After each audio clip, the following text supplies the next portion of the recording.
Hello ladies and gentlemen, and welcome back to my channel for another Hot Toys figure review. Now today we're going to be taking a look at the Batman Arkham Origins Deathstroke figure. Now before I say anything else, I want to say a huge thank you to the toy wizard Philip Liu over in Toys Wonderland HK for getting me this figure here in record time. Even though it was the Easter weekend, he still managed to get it here equally as quick as all of the other releases. Now I do have the quarter scale Joker on its way. It should be here in the coming days, and if you want to pre-order that or any of the other figures, even the endgame figures, Philip Liu's link is down in the description below. Now, of course, this is the Arkham Origins Deathstroke figure, the figure that I pretty much thought we were never going to see, but that was blown away when obviously the official photos did leak. Everyone thought it was a custom or a third party, but it ended up being an official figure, and I couldn't be more happy with that end result because obviously Deathstroke is, I don't know if it's obvious or not, but Deathstroke is one of my favorite DC characters of all time, and this version is just so classic. It works for a Justice League display because his armor was almost identical in Justice League right at the end credits scene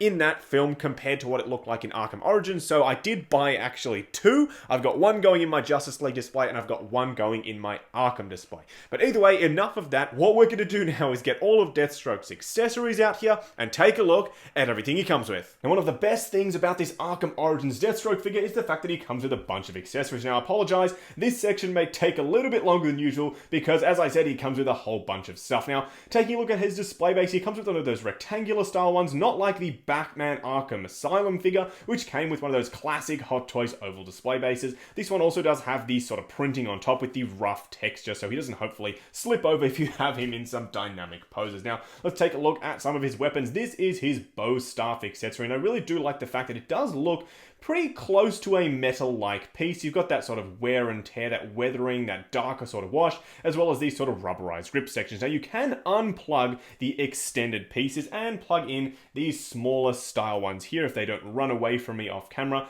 They do sort of slot in there really securely, so if you don't want to have them in there permanently, I'd say don't push them in all the way because they are incredibly difficult to pull out. So it looks like that from one end, and then you can have them on both ends or just have one side collapse if you want just a smaller sided bow staff on one side and not the other. Now he does also come with his sword. His sword is really well detailed. You can see that he does have a nice rubbery sort of looking grip. It is all just one molded piece of plastic. Now I do appreciate the paint detail on here. It's a nice gunmetal color. There is black and orange accents throughout. It's not a die cast piece. Now I do have one complaint about this sword, and it's not the fact that it's not die cast, and we'll cover that a little bit later in this video. Now he also does come with his grapnel blaster sort of piece here. I'm not exactly sure. It's been ages since I played Arkham Origins, but it does have a sort of pneumatic little gauge there, and it does have a section where you can plug in or pretty much assemble this little hook section. So it does assemble in two separate pieces, and then you can have it on the front of the gun there. Now I do like the fact that it is ratcheted, so you can have both claws move at the same time, and then you can also angle the front ones as well. Now it does come apart.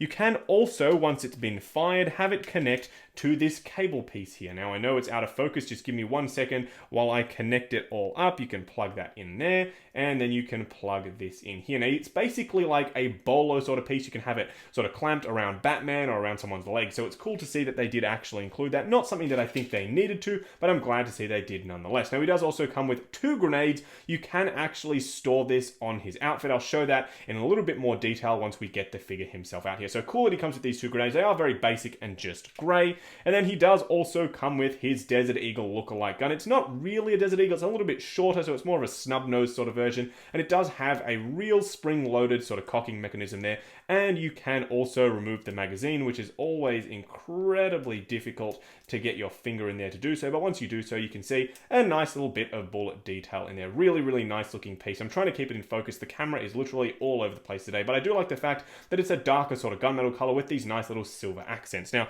as you can see, it's a mess of accessories everywhere. Let's take a look at some of the hand sculpts before we address that awesome piece there.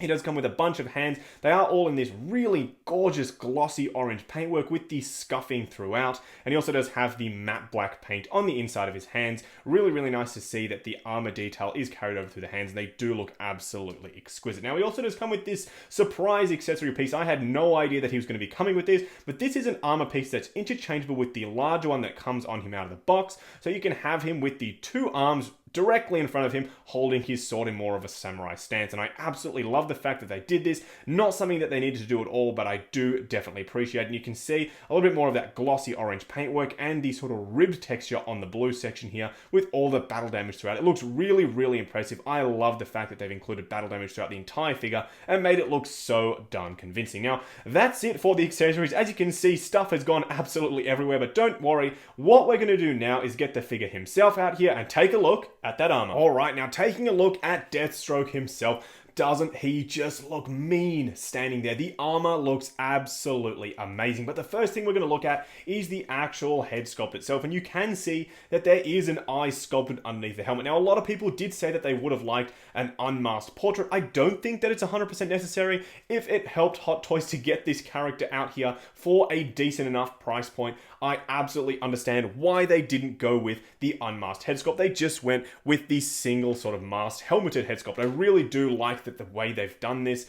The paintwork is exquisite, and it's like that throughout the entire figure as well. I mean, the blue rib section is really well detailed and painted. This would have taken a whole bunch of sculpting work in order to get this done. It's a really, really nicely done piece. The artistry in this piece is second to none. Now, I do really like the fact that they've included these two sort of tassel sections on wires, so you can have them in all kinds of crazy poses. It brings a little bit of dynamism to a figure that otherwise might just be standing on your shelf. If you're worried about damaging the sort of rubber undersuit section and you just want to have him standing there, you can have these sort of going off into the wind to give him a bit more of a dynamic pose, much like the Iron Spider with the iron arms. You could have them moving around even though you wanted the figure stationary. Now, out of the box, he doesn't come with the strap-on or the sheath for the sword, but you can store the sword actually in there. It slots in rather nicely. It doesn't click or anything, but it does stay there quite well. And I do like the fact that you can have it sheathed on the actual figure himself. Now, I quickly want to show you these shotgun shells because they are actually movable, and I'm pretty sure if you push them out all the way, they are removable, so you can actually have him holding them.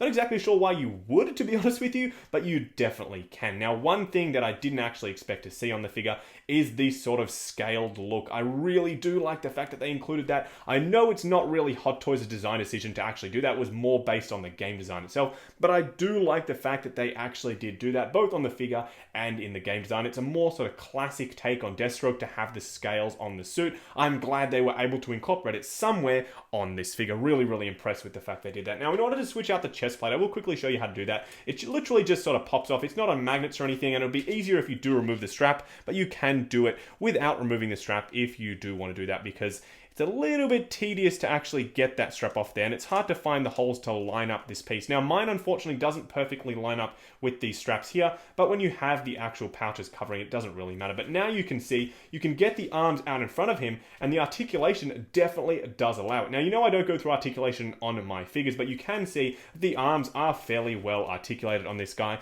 and you can get him into some pretty awesome dynamic poses with this interchangeable chest plate. I'm a huge fan of the fact that they went ahead and did this. This is a huge step forward in articulation design on their figures. It's a way of them including a more accurate look from the game with this piece here, but also giving those who like to pose their figures a way to do so. Moving the camera down to Deathstroke's legs, you can see that they are equally as well detailed as the upper part of the figure. They look absolutely awesome with a whole heap of straps, pouches, and armor pieces. Now, it looks like they couldn't be moved. They look like unmovable static pieces, much like the Arkham Knight Batman. That couldn't be further from the truth. These legs actually do have a bunch of articulation in them, and I'll cover a few points when we get down there. But firstly, I want to show you the fact that you can actually store his Desert Eagle sort of pistol thing in his holster there, and it slots in rather nicely. I do like the fact that you can store it in there. Really, really awesome. And I did say that I'd show you where you can store the grenades as well, and that is actually on this back section here. I'll get the camera to focus up for you. You basically get the black sort of little handle piece thing. I'm not too familiar with grenades, so forgive me if I'm